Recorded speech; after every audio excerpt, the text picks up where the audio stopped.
වෙලෝන කඩල්ස් මම් ස්ටෝක් තවත් හරිම ඉන්ට්‍රස්ටිං එපිසෝඩ් එකක් අපි මේ විදිහට අද ආරම්භ කරන්න සූදානමින් ඉන්නවා.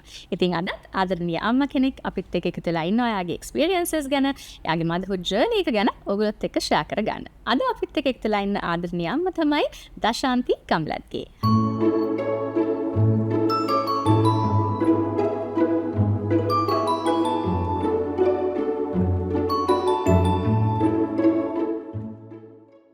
Hi, Hello. how are you? Good, thank you. දශාන්ති අපි සාමාන්‍යයෙන් මෙතනට එන අම්මලාට එයාලටම පොඩි chance එකක් දෙනවා. එයාලා ගැන, එයාලගේ journey එක ගැන විස්තර ටිකක් කියන්න. පවුලේ විස්තර, බබාලා ගැන ඔන්න ඔයාලට chance එක තියෙනවා. ඔයාගේ විස්තර ටිකක් අපිත් එක්ක share කරගන්න. Dashanti Gamalatge, and I'm a working mom. I work for Informatics Institute of Technology. I have 2 kids, a teenage daughter Wow. and a 9-year-old son. Okay. So yeah, that's my right now the life. Okay. So there's a bit of an age gap between your two kids. So what is the relationship with them like? Oh, they love each other. They bully each other. As They usual. fight. So it's the normal sibling relationship. මට ඉන්නවා නංගිලා දෙන්නෙකුයි මලිලා දෙන්නෙකුයි. ලොකු family එකක්. So මම ඒ හින්දා ලොකු වෙනසක් දකින්නේ නැහැ. සාමාන්‍ය සහෝදර බැඳීම තමයි ඒ දෙන්නගේ තියෙන්නේ. එදිනෙදා ජීවිතයේ තියෙන ප්‍රශ්නත් එක්ක යන. හරි. දශාන්ති දැන් අපි අද අපි දැන් මුලින් කතා කරා අපි මේ දේවල් ගැන අම්මලත් එක්ක කතා කරමු කියලා. මොකද අපි මේ පොඩ්කාස්ට් එකේ ගොඩක් දේවල් ගැන කතා කරනවා. අම්මලාට වැදගත් වෙන දේවල් සහ අම්මලා උත්තර බලාපොරොත්තු වෙන ප්‍රශ්න මේ හැම දෙයක් ගැනම අපි කතා කරනවා. ඉතින් අද අපි හිතුවා මේ බබාලාගේ අම්මලාගේ අතර තියෙන කමියුනිකේෂන් සම්බන්ධතාවයන් ගැන පොඩ්ඩක් කතා කරන්න. ඒ වගේම ඔබීඩියන්ස් ගැනත් පොඩ්ඩක් කතා කරන්න. මොකද සාමාන්‍යයෙන් ටිකක් ලොකු බබාලා ඉන්න අම්මලාට තාත්තලාට ඒගොල්ලන්ව හරියට ඔබේ කරගන්න, ඒගොල්ලන්ගේ බිහේවියර් එක හරියට ෂාප් කරගන්න, ඒ වගේ දේවල් ගැනත් අපි කතා කරන්න ඕනේනේ. ඒ හින්දා අද අපි ඔයත් එක්ක ඒ ගැන කතා කරන්න හිතුවා. දැන් ගොඩක් වෙලාවට back in the day දැන් අපි පොඩි කාලේ හිම සමහරලාට අපේ පේරන්ට්ස්ලා එක්ස්පෙක්ට් කරා අපි එකට එක කියන්නේ නැති වෙන්න ඕනේ. ඒ කියන්නේ ඒගොල්ලෝ දෙයක් කිව්වම ඒක කිසිම ඒ කියන්නේ හරස් ප්‍රශ්න අහන්න නැතුව මේක හරි කිව්වොත් ඒක හරි කියලා අපි පිළිගන්න ඕනේ. ඒ වගේ පොඩි ඒ කියන්නේ පොඩි මොකක්ද ඒකට කියන්නේ? ඒ වගේ පොඩි වටපිටාවක් තිබුණා අපි පොඩි කාලේ. හැබැයි දැන් මටත් බබාලා දෙන්නෙක් ඉන්නවා. මම ඒගොල්ලන් එක්ක තියෙන රිලේෂන්ෂිප් එක හරිම වෙනස්. මං හිතන්නේ ඔයාත් ඒ වගේ අම්මා කෙනෙක්. ඒ කියන්නේ ඒගොල්ලෝ දෙයක් කිව්වත් මම ඒගොල්ලන්ට දෙයක් කිව්වත් ඒගොල්ලෝ මගෙන් ඒ ගැන ප්‍රශ්න කරොත් මම ඒ ගැන වාඩි වෙලා කතා කරලා අපි එක්ස්ප්ලেইন කරනවා. ඒ කියන්නේ ඕපන් කමියුනිකේෂන් තියෙනවා අපිට අපේ බබාලා එක්ක.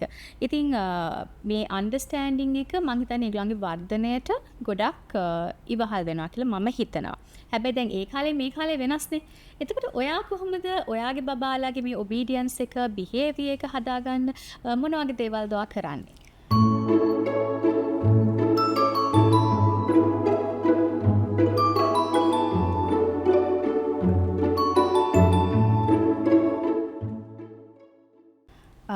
ඔය කිව්වා වගේ අපි අපේ පොඩි කාලේ ගොඩක් වෙනස්. අපේ පොඩි කාලේ අපිට තිබ්බේ කියන දේ අහන්නයි, කියන දේ පිළිපදින්නයි. අපිට ප්‍රශ්න අහන්න බෑ. right? No chance. No chance at all. I think හැබැයි මං හිතන්නේ ඒකත් අපිට උදව්වක් වුණා අනිවාර්යයෙන්. අපේ parenting වෙනස් කරන්න. මම හැමතිස්සෙම කියන දෙයක් තමයි I wish I had a manual when I had my kids, right? මේ දේවල් තමයි කරන්න ඕනේ, මේ දේවල් තමයි කරන්න ඕනේ කියලා. But we never get a manual, right? අපි mistakes කරන්න ඕනේ. අපි parentsලා හැටියට mistakes කරන ගමන් තමයි අපි ඉගෙන ගන්නෙ. මං හිතන්නේ අපි ගොඩක් වෙලාවට අපි එක අම්මලා තාත්තලාත් එක්ක compare කරනවා. අපි කොහොමද අපි මම හොඳ අම්මා කෙනෙක්ද කියන එක. කරන්නේ හරි දේද? Exactly, right? But I think we are allowed to make our own mistakes with our children, right? That's so true. And මට ජජ් කරන්න බෑ තව අම්මා කෙනෙක්ව හරි තාත්තා කෙනෙක්ව හරි මගේ parenting style එක වෙනස් වුණාට මට එයාව ජජ් කරන්න බෑ එයාගේ එක වැරදි කියලා. So coming back to the question, මට ඕනෙ වුණේ මගේ හස්බන්ඩ් ඕනෙ වුණේ we work as a team, right? It's not only we work as a team, and අපි දෙන්න කතා කරේ we change how we were brought up. අපි මේගොල්ලන් එක්ක වෙනස් කරන ඒ conversation. මොකද ඒගොල්ලන් එක්ක පොඩි කාලේ ඉඳලම අපි කතා කරන්න ගත්තම we allow them to express their feelings, The emotions, right? How they feel about things, and we allowed ඒගොල්ලන්ට අපෙන් ප්‍රශ්න අහන්න. අපේ අතින් ඒගොල්ලන්ව hurt වෙන්න පුළුවන්, right? They are kids, but අපේ අතින් ඒගොල්ලන්ව hurt වෙන්න පුළුවන්. මොකද අපි 100%ක් මේ දේවල් ගැන දැනගෙන කරන්නේ නැහැ. මේක ජර්නි එකක්. අපි හැමතිස්සෙම කියනවා ඒක. අපි ඉගෙන ගනිමින් තමයි බබාලට මේ හැම දෙයක්ම කියලා දෙන්නේ. Exactly. ඉතින් ඒකෙන්ද we allow them to. අපි hurt කරත් ඇවිල්ලා අපිට කියන්න I am hurt. So we can have a conversation. අපේ family එකේ we believe in conversation and relationship, right? So මං හිතන්නේ එතනින් තමයි අපි වෙනස් කරේ. පොඩි කාලේ ඉඳලා මට මතකයි මගේ දූ අවුරුදු 2යි එයා නර්සරි යන්න පටන් ගත්තම එයා එළියට ආවම මම අහන්නේ පළවෙනි දේ so what happened කියලා.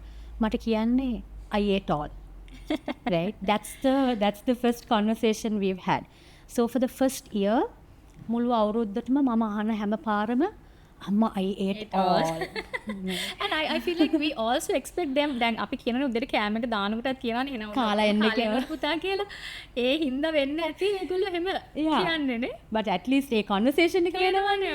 So ඊට පස්සේ දෙවනි අවුරුද්දේ ඉඳලා තමයි එයා මට කතා කරන්න ගන්නේ. මට දැන් යාළුවෝ ඉන්නවා. මේ තමයි මගේ යාළුවෝ. So we started talking and why කියන ප්‍රශ්නය I know how it's like. Everybody's but why amma? Exactly. Right. And you can't shut them down. No, I don't think Right? we should, right? Exactly. So when you allow that to happen, even if it is not important, අර කොච්චර important නැති ප්‍රශ්නයක් වුණත් අපි අහගෙන ඉන්නකොට that develops trust. Right? And සමහරලාට ඒ ප්‍රශ්න වලට උත්තරත් නැහැ. ඒ කියන්නේ හරිම රැන්ඩම් දේවල් අහන්නේ. but why අම්මා කියලා ඇහුවම ඇත්තටම මටත් හිතා ගන්න බෑ ඒකට. ඒ කියන්නේ හැබැයි කොහොම හරි අපි ක්‍රියේටිව් වෙලා මොන හරි උත්තරයක් දෙන්නම. මොකද ඒගොල්ලෝ කොච්චර හිතනවද ඒ පොඩි දේවල් ගැන පවා කියලා. ඒතර තමයි අපිටත් හිතෙන්නේ කොච්චර හිතනවද කියලා. True. And දන්නේ නැත්තම් මම කියනවා පුතේ I'm not sure about it but let me find out and tell you so that they know okay අම්මටත් පුළුවන් අම්මා දන්නේ නැති දේවලුත් තියෙනවා, right? So that is how we built our relationship, especially with my daughter. මොකද ඒගොල්ලන්ගේ අවුරුදු 6ක gap එකක් තියෙන්නේ. So අපි දෙන්න තමයි හිටියේ ගොඩක්ම and I allowed her to talk to me about everything even if it is the least important thing. මම එයාත් එක්ක කතා කරනවා. ඒකෙන් තමයි අපි දෙන්නගේ trust එක develop වෙන්න පටන් ගත්තේ. So and today I have a really good relationship with my daughter and එයා මට හැමදේම කතා කරනවා. සමහරක් දේවල් කියලා කියනවා අම්ම පුළුවන් නම් තාත්තා මේ ඩැඩාට කියන්නේ නැතුව හිටියට කමක් නැහැ කියලා. Right? But I tell him always but she trusts me. Right? That's the most important thing for us as parents. Exactly. Right? Because if we don't allow that ඒගොල්ලන් ගිහිල්ලා පිටින් මේ දේවල් හොයන්න පටන් ගන්නවා. එතකොට අපි යාලට මේ conversation එක කරන්න ඉඩ දුන්නම අපිත් එක්ක එයාලට පිටින් ගිහිල්ලා හොයනකොට එයාලා වැරදි information absorb කරන්නේ නැහැ. Because we are always being truthful and we give the information correctly. So yeah. That's amazing.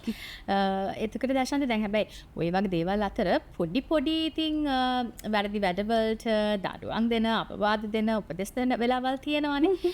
එතකොට ඕගලන්ගේ ෆැමිලි එකේ කොහොමද ඒ දේවල් හැන්ඩල් වෙන්නේ?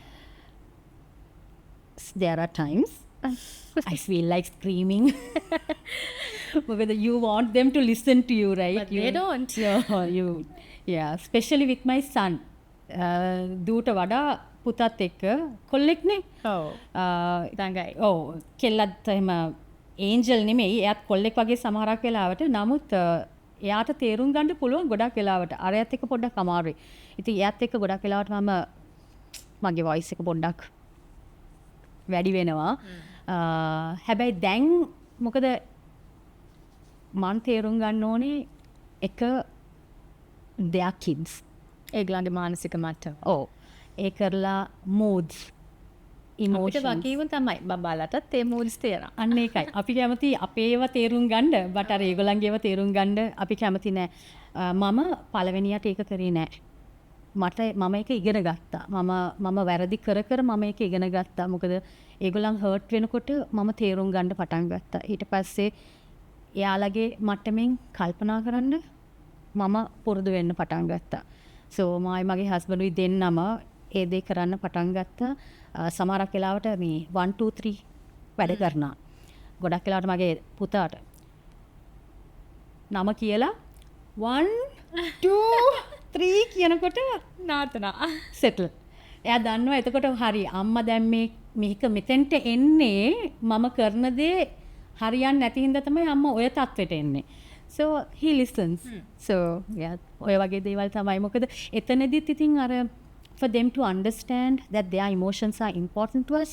yeah So you have to අර ඒගොල්ලන්ගේ level එකට යන්න ඕනේ. හරි අමාරුයි හැබැයි. ඔව් ටිකක් කල් යනවා ඇත්තටම. ඒක තමයි මම කියන්නේ මේ motherhood කියන්නේ මේක journey එකක්. අපිත් ඉගෙන ගන්නවා. අම්මලා තාත්තලා විදියට අපිත් මේ දේවල් වලට ඉතින් පුරුදු වෙන ටික කාලයක් යනවා. එතනින් එහාට ගියාට පස්සේ තමයි අපිටත් මේ දේවල් අපි කරන්න ඕනේ මොකද්ද? ඒ දේ හරිද වැරදිද කියන එක අපිටත් තේරුම් යන්නේ. ඉතින් අපි වගේම අපිව බලන මේ Mums Talk program එක බලන අම්මලා තාත්තලාටත් ඔය වගේ doubts ඔය වගේ ප්‍රශ්න දේවල් තියෙන හින්දාම තමයි දශාන්ති අපි මේ වගේ දේවල් මේ ප්‍රෝග්‍රෑම් එකේ කතා කරන්නේ. හරි. දැන් ඔයාට ඉන්නේ ටීනේජ් ඩොටර් කෙනෙක්. ඉතින් එතකොට දැන් එයා ලෝකේ දිහා දකින විදිහ, බලන විදිහ, එයාට තියෙන ඔපිනියන්ස්, ඒ දේවල් හරිම ටිකක් කොම්ප්ලිකේට් වෙන කාලයක් මේක. ඉතින් එයා මේ ලෝකයේ දකින විදිහ ගැන එයාට තියෙන ඔපිනියන්ස්, ඒ කියන්නේ එක එක දේවල් ගැන එයා හිතන විදිහ දැන් ඔයත් එක්ක ෂෙයා කරගන්න මැතිනේ. ඒ දේවල් කොහොමද එයාට හරියට තේරුම් ගන්නව උදව් කරන්නේ? පළවෙනි දේ තමයි ඒගොල්ලන් අපි වගේ නෙමෙයි. ඒගොල්ලන් ගොඩාක් ඉන්ෆර්මේෂන් වලට එක්ස්පෝස් වෙලා තියෙන්නේ. ස්ක්‍රීන්ස්, TV, ඔය ඔක්කොම දේවල් වලින් ඒගොල්ලන්ට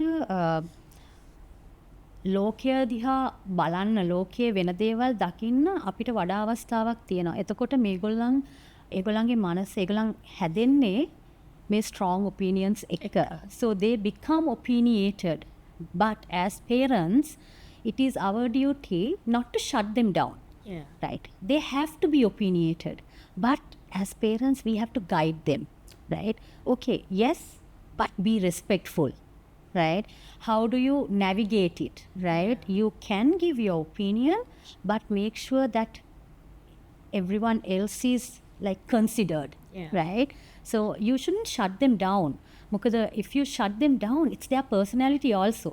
ඒගොල්ලන්ගේ ඒ ඩෙවලොප් වෙන පර්සනැලිටි එකත් අපි ෂට් ඩවුන් කරනවා. රයිට්? එතකොට එතනදී මං හිතන්නේ අපි ගොඩක් පරිස්සමෙන් ඒ දේ ඒගොල්ලන්ට ගයිඩ් කරන්න ඕනේ. ඒ ඔපිනියන්ස් ඒගොල්ලන් එක්ස්ප්‍රෙස් කරන්න. නමුත් අර වැලියුස් මම ඊළඟට වගේ අහන්න හිටියේ ඒක තමයි. මොකද දැන් කියන්නේ අපි මම අර පටන් ගන්නකොටම කිව්වා වගේ දැන් අපි අපේ කාලේ මේ කාලේ ගොඩක් වෙනස්. හැබැයි අපි කියන්නේ අපි අපේ කාලේ ඉඳන් ගේන ඒ ට්‍රැඩිෂන්ස්, වැලියුස්, ඒ දේවල් තියෙනවානේ. එතකොට කොහොමද ඔයාගේ බබාලා දෙන්නට ඔයා ඒ දේවල් කියලා දෙන්නේ? right. මං හිතන්නේ සමහරක් වෙලාවට අපි කොච්චර ලෝකේ වෙනස් වුණත් අපි කොච්චර මොඩර්න් වෙන්න බැලුවත් those traditions are important too. Yes. Right? මොකද it keeps us grounded. Right? මගේ family එකේ ගොඩක් වෙලාවට we need those values, the ethics that we need to have in life, and we give our children faith. මම හිතනවා that is one of the strong root causes ඒගොල්ලන්ට හිටගන්න ඒගොල්ලන් confuse වෙන වෙලාවට. So kindness, gentleness, right? Integrity, right? So being emotionally being aware, අනිත් අයගේ emotions ගැන, right? Respect, being respectful, responsibility and accountability, right? ඔය values ටික with our faith අපි ඒක අපේ දෙන්නට දෙනවා. මේක ලේසිද? නෑ. මේක හැබැයි අපි පොඩි කාලේ ඉඳලා ඒගොල්ලන්ට ඒ දේවල් කතා කර කර ඒගොල්ලන්ව ඒ ගමනේ අපි යාලත් එක්ක ගිය නිසා අපිට the first thing is අපිට ওই දේවල් ඔක්කොම කියන්න පුළුවන්. හැබැයි ඒගොල්ලන් ඒ දේ gedara දකින්න නැත්තම් ඒ දේ වෙන්නේ නැහැ. So මම කියන දේ, මගේ මහත්තයා කියන දේ ඒ දෙන්නම අපි දෙන්න තුලින් දකින්න ඕනේ. අර ගොඩක් වෙලාවට අපි කියන බොරු කියන්න එපා. බොරු කියන්න එපා කියලා ළමයි ඉස්සරහම අපි බොරු කියනවා. right? so එතකොට ඒ දරුවා කොහොමද හදාගන්නේ මේක ඇත්තද නැත්තද කියලා. so what you teach them, the values that you give them, you have to practice as well. so ළමයි ඇත්තටම අපි දිහා බලලා තමයි හැදෙන්නේ. අන්තික හැම වෙලේම අපි දිහා බලාගෙන ඉන්නවා. ඒගොල්ලන් බලාගෙන ඉන්නවා. so මං හිතන්නේ and tradition, that is where like okay, modern life gives them, I think, exposure, opportunity, right, to so many things, but tradition keeps you grounded. okay. හරි අපි අවසන් වශයෙන් මේ ගැනත් අපි පොඩ්ඩක් කතා කරමු දශාන්ති. මොකද ඒ කියන්නේ ඔයාට ඉන්න බබාලා දෙන්නගේ ඒජ් ගැප් එකත් එක්ක තමයි මට මේක අහන්න හිතුනේ. දෙන්නටම එක විදිහට අවවාද දෙන්න පුළුවන්ද නැත්නම් ඒ දෙන්න ඔයා කියන දේ එකම විදිහට තේරුම් ගන්නවද? මොකද පුතාට තාම අවුරුදු 8යි, දුව ටිකක් ලොකුයි. එතකොට මේ two age worlds, right? So how do they take it, and what do you do for them to make sure that you're understood as well? Okay, so the first mistake I made was mage du mara settled, right? Very matured for her age. දැන් පුතා හම්බුනාට පස්සේ මට ඕනේ අර model එකම පුතාගෙත්, right? and මම ඉතින් ගොඩක් ඒක try කරා, and then it took me time to realize I can't do that. That it doesn't happen. It doesn't happen like that. So he's his own personality.